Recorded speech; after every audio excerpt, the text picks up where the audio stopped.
Magandang hapon po sa inyong lahat. Ako po si Aching Vivian, muling bumabalik sa inyo.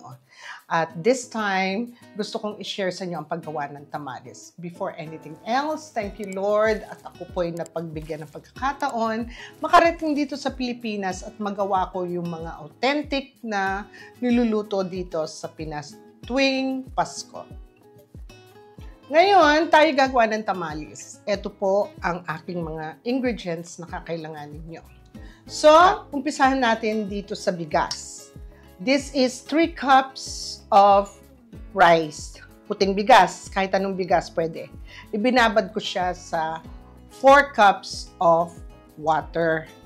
Okay?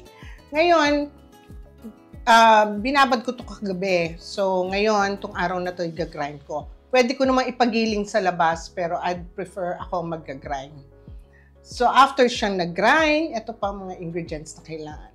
So, this side, sa bigas, I have 2 tablespoons of garlic, ground garlic, 2 tablespoons of patis,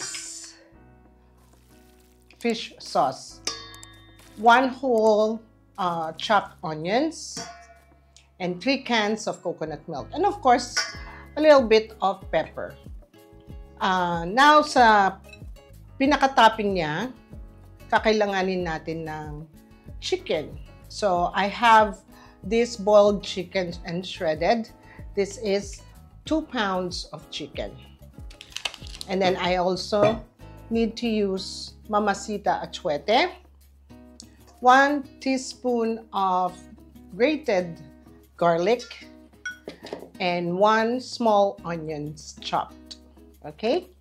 Makikita nyo rin tong side na to naman, ito po yung mga toppings ng tamales. So, ito po yung ginawa ko na earlier, nag-brown po ako ng garlic, golden brown garlic. Nag-grind ako ng peanuts, unsalted peanuts po ito. And of course, nagpakulo ako ng 1 dozen egg. Baka kulangin pa ng egg, madali naman magpakulo ulit ng itlog. And of course, hindi po mabubuo ang ating tamales kung wala tayong dahon ng saging. Ito po yon. This is already cut. Kinat ko na po to at idinarang ko sa apoy para sa ganon madali na ang proseso natin. Okay? So, I'll show you later ang paggawa po ng lahat. I-assemble natin ang tamales. But for the meantime, we'll do the cooking of the white rice na i-grind ko and the chicken. So, it's a separate cooking. Medyo maraming proseso ito, but it's worth it. Magugustuhan po ninyong lahat. Okay, so, i-grind ko lang ito together with the water when you grind it. Okay? It's together with the water when you grind it. Huwag nyo itatapon yung tubig. And then, we'll add the rest of the ingredients. And I'll show you. Okay? So, ngayon, ang ginagamit ko itong Ninja. Yung heavy duty, pang commercial talaga. So, ito ang aking gagamitin para i-grind ang ating bigas.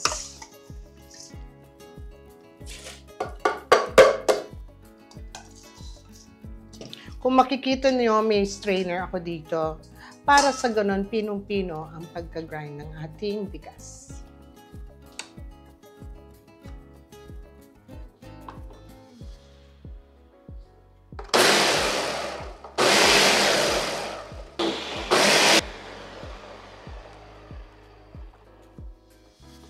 Okay.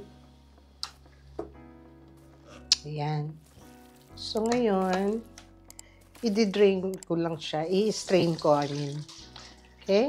Tapusin ko lang ang pagbe-blend nito. And then, later on, pakikita ko sa inyo ang final texture ng aking grinine na bigas. So, eto na yung ating giniling na bigas. Nag-liquefy na siya, no? At ngayon, ina-add ko naman yung 3 cans ko na coconut milk. So, isi-set aside ko muna ito at mamaya-maya ko ito lulutuin. In the meantime, lutuin natin yung topping natin na chicken. So, halina kayo dun sa kusina at ipakita ko sa inyo kung paano po ang pagluto ng ating chicken. So, ngayon, pakikita ko sa inyo ang pagluto po ng ating topping na ginisang chicken. Madali lang naman to. Very simple. Kahit sino kayang gawin. So, kasama ko rin dito si Jovi. Siya ang magluluto. Jovi? Yes, tita. Okay, so, lalagyan natin ng olive oil. About 3 tablespoons.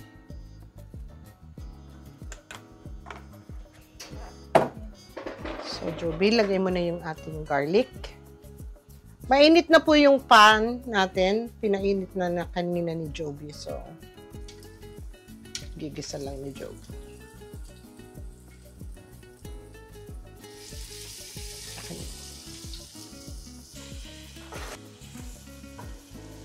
Magandang matunaw ang atsuete kung meron tayong oil sa ating pan bago ilagay yung ibang ingredients. So, I'll put half of this, no? Yan. Next mo, Joby, is the onions. Yes. Yan. Bango. Ang bango-bango. So, next natin ngayon ay ang ating chicken.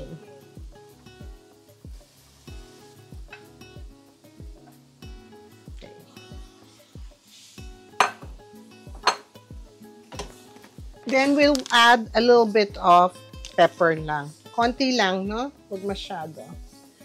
Ayan. Bango na, Joby. Sarap sa... Ayan. Hindi ko to lalagyan ng salt or patis. No. Wala akong ilalagay dito.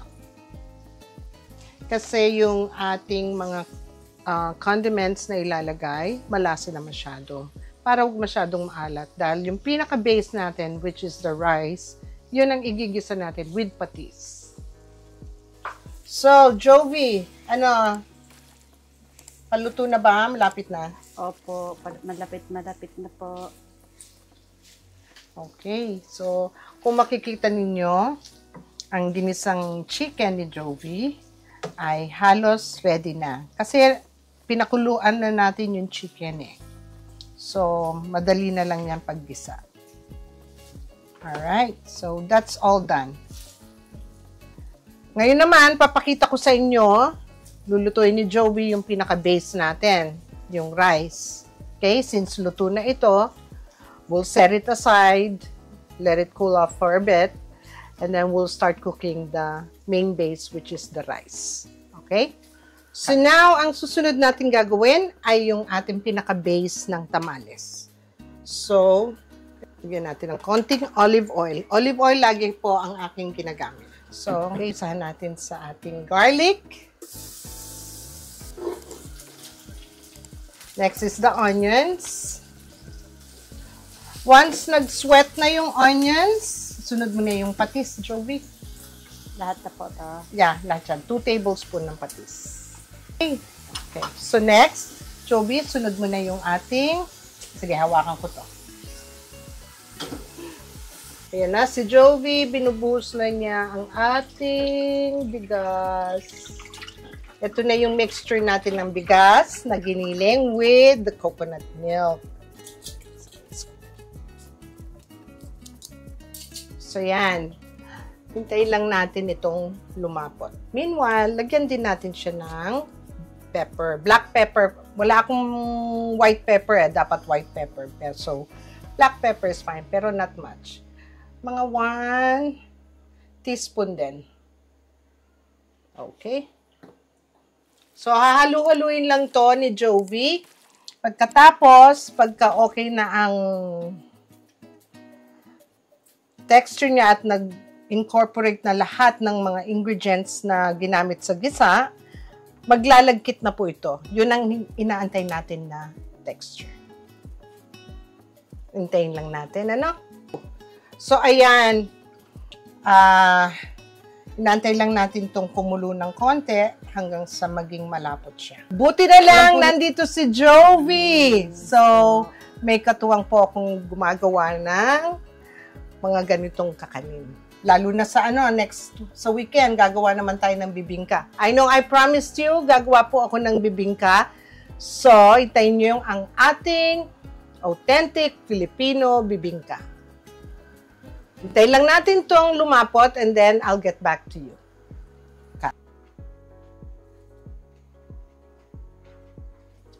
Ayan, kung makikita po ninyo, hirap na si Jovi. At palapot na ang ating pinaka-base. So, hintayin pa natin pa ng mga konting oras pa. Mga ilang minutos pa. Ayan, kung makikita ninyo, hindi na naghihiwalay yung ating pinaka-base. Ano? So, ito ang texture na hinahanap natin.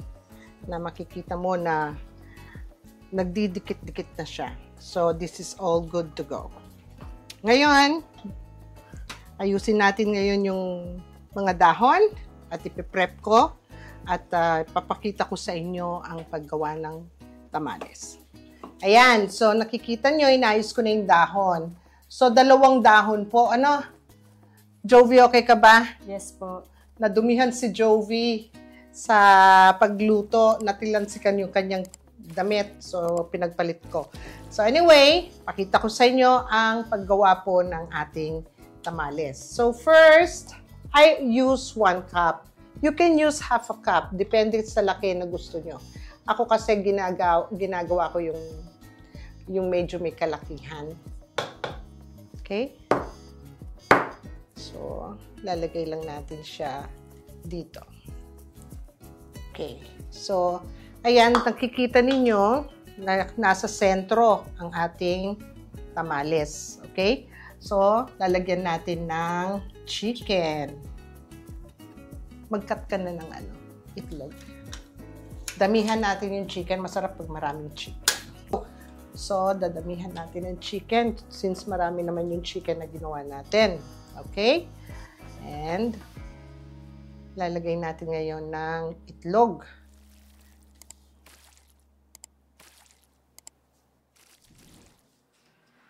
Ayan. Next, lagyan natin siya ng garlic sa ibabaw. And lastly, peanuts is optional.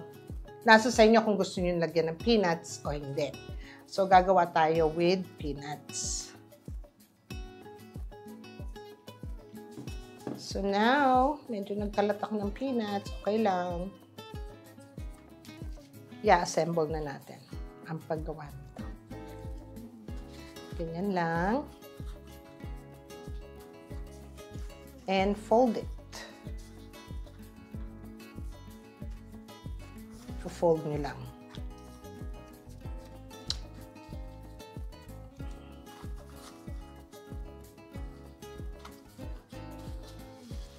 Tapos, babaligtad ko lang siya ng konti. At ifo-fold uli natin ito.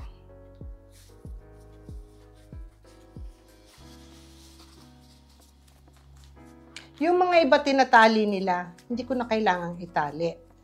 Optional yon kung gusto nyong itali. So, ito ang ating tamales. Lulutuin uli natin to for 1 hour. I-steam ko ang ating tamales. Bakit? Para mag-incorporate lahat ng nilagay natin at makikita nyo ang final result ng ating tamales. Okay? Gawa pa tayo ng isa, ha? So, eto yan. Ifo-fold lang natin.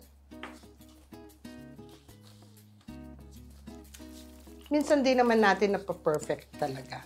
But it's okay. So, ngayon, ifo-fold ko siya uli.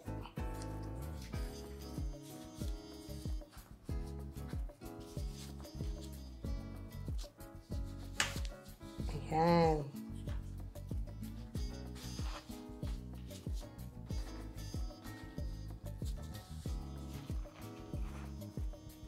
Alright. So, yan po ang ating tamales. Gagawin po namin to ni Jovi, tatapusin namin. At pagkatapos, i-steam namin to ng 1 hour. Steaming starts from the time it's boiling, ano? Okay, so balikan ko kayo pagka i-steam na namin. Alright, so natapos ko lahat ito. Nagawa ko ay 12. Nasa sa inyo kung gusto nyo doblehin yung 12, gawin yung 24. I use 1 cup. You can do half a cup nung base nung ating tamales. Ito, nagpapakulo na ako ng tubig. Once kumulo ito, ilalagay ko na po ang ating tamales. And ita-timer natin for 1 hour. After 1 hour, tapos na ang tamales at ating titikman at ipapakita ko sa inyo ang end result ng ating tamales. Okay? Babalik po ako sa inyo pag naluto na ang ating tamales. Ayan, natapos na after an hour. Actually, nagdagdag ako ng extra 15 minutes kasi nga medyo malalaki itong nagawa ko. So, after an hour and 15 minutes, ito na ang ating tamales. Medyo mainit, kaya ingat lang sa pagtanggal. Okay, so maya-maya papakita ko sa inyo ang itsura ng ating tamales. Okay? So, ayan po ang ating tamales. Meron pa mga natira nandun sa kitchen. I'm just presenting to you ang resulta po ng ating tamales. Tingnan nyo, mainit pa kaya medyo napakalambot. Normally, we'll let it set until it cools down. Ito po ang ating tamales. Napakasarap po nito. Napakasarap. Tikman natin, ano?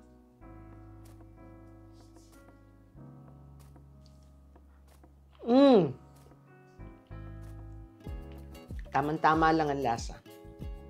Masarap to. Lagyan nyo ng Tabasco.